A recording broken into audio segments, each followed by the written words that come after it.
যদি কখনো সময় হয়, সম্ভব হয়, তবে আমার চোখ দিয়ে আমাকে একটিবার দেখো।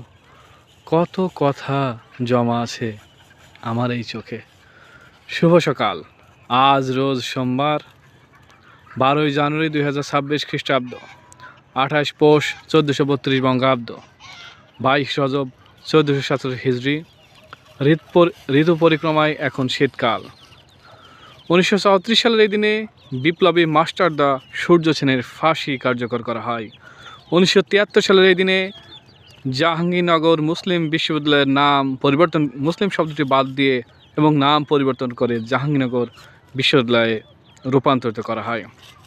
2010 সালের এই দিনে হাইতিতে ভূমিকম্পে 3,16,000 মানুষের মৃত্যু হয়। আজ বাংলাদেশের নৌবাহিনীর প্রথম নৌপ্রধান ক্যাপ্টেন নুরুল হকের শুভ জন্মদিন। শুভ হোক সারাদিন।